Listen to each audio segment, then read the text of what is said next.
Hello and welcome to Security Talks. Hello and welcome to this first installment of Hello and welcome to this first installment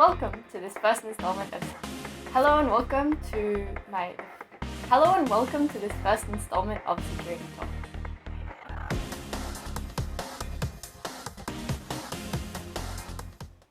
So in these videos I'll basically be discussing what these security attacks are, what their flaws are, and I'll be giving a few cases where this has happened, or maybe some examples of how it could happen. Today's video is called Hacking Without Code, the Art of Social Engineering. Now, social engineering is probably best defined by a man called Christopher Hagnalfi. He's a security consultant and professional social engineer that's based in America. And the way he defines it is as any act that influences a person to take an action that may or may not be in their best interest. It's actually using manipulation in order to get details out of someone without forcing them to tell you anything. So by manipulating their victim and becoming a character that's trustworthy and has a good story, it's actually fairly simple to get a person to divulge their information, their personal information, their passwords, their addresses, their phone numbers, anything you may want to know. So Kevin Mitnick, the author of The Art of Deception, probably says it best. He says, "The human factor is truly security's weakest link." So let's start with talking about one of the most popular types of social engineering attacks, phishing.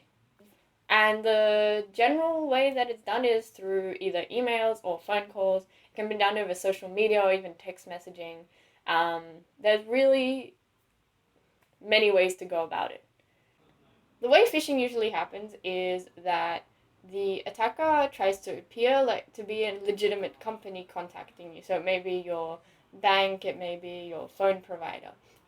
And if they succeed in tricking you, naturally you trust them significantly more than you would if they were a stranger. So, for example, they copy the format of an email that your bank would commonly send. They may also, in the from line in the email, they would potentially put something very similar to your bank's email, except they would change around one letter or replace an O with a 0, and it'd be so slight that you would barely notice it. And also, they usually put a sense of urgency into their attack. So they will have something like, if you don't do this action within 3 days, your bank account will be cancelled or suspended. They may ask you to follow a link. So they may give a link that appears very much legitimate, blah blah blah, bank.com, and then they will actually redirect this link to a website that the attacker has created.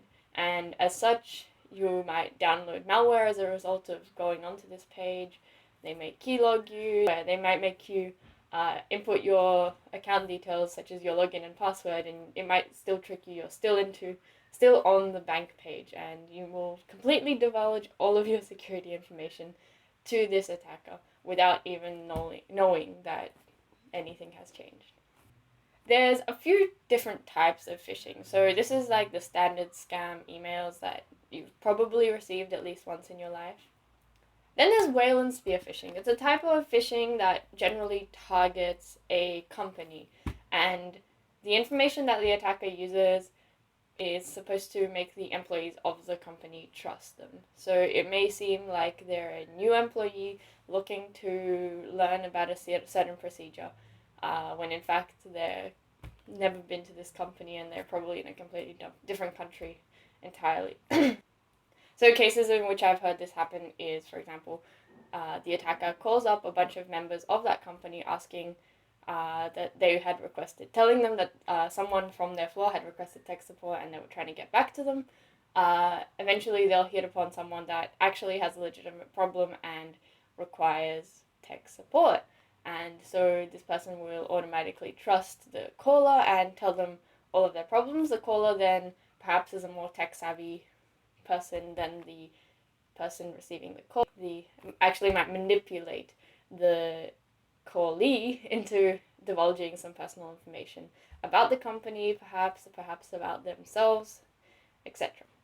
Then there's also waterholing. Waterholing is a concept that a company might be too secure to attack directly. However, all companies use particularly one external website, for example, that they all trust. They might use it for their banking, they might use it for their timesheets, etc.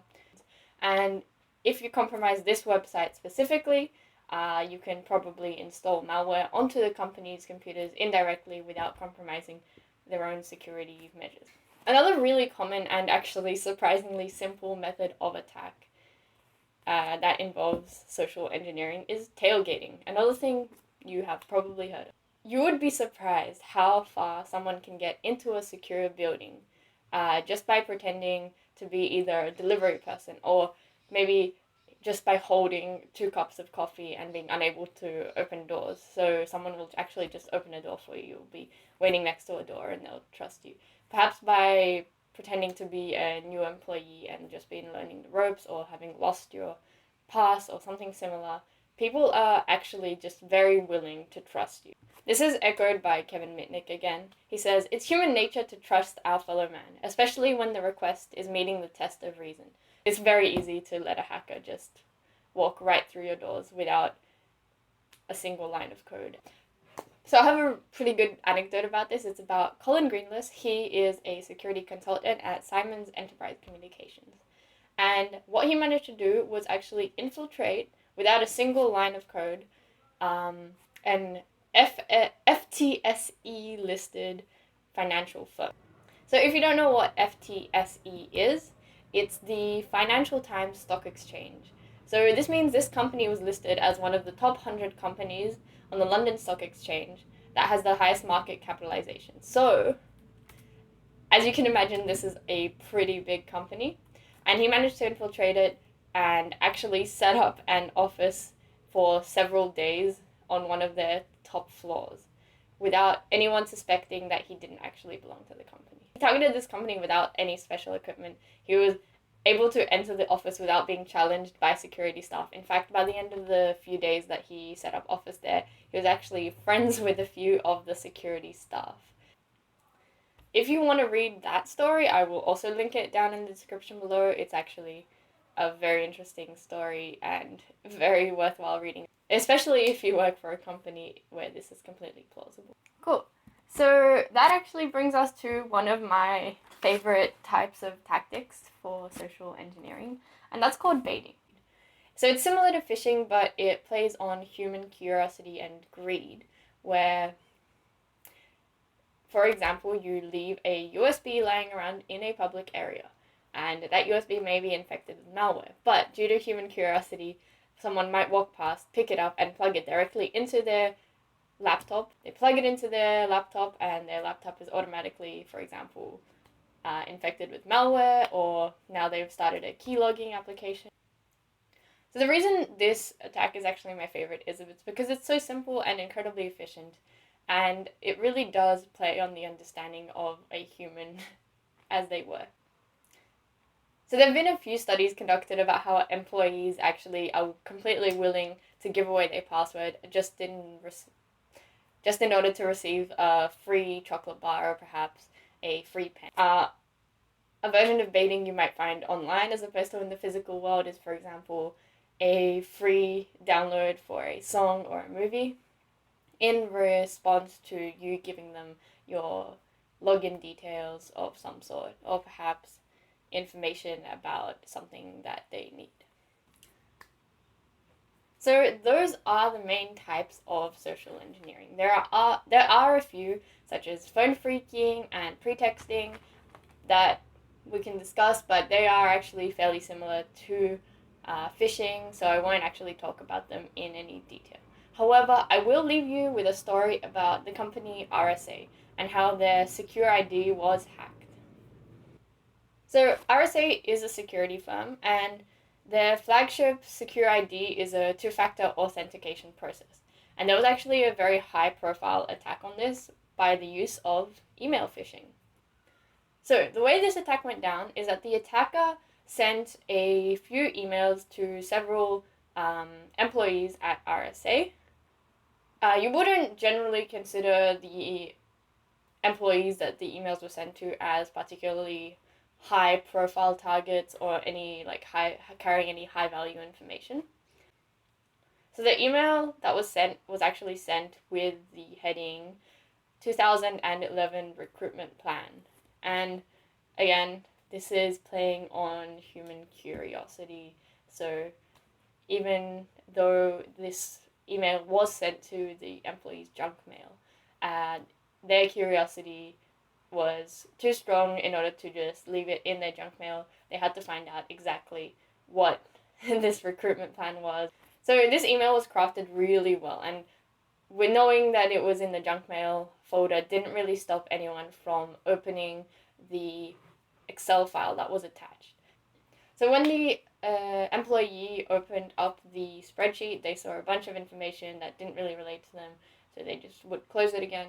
But the attacker was actually using a vulnerability of Adobe Flash at the time in order to have a backdoor installed. And through this backdoor, the attacker was able to install a custom remote administration tool.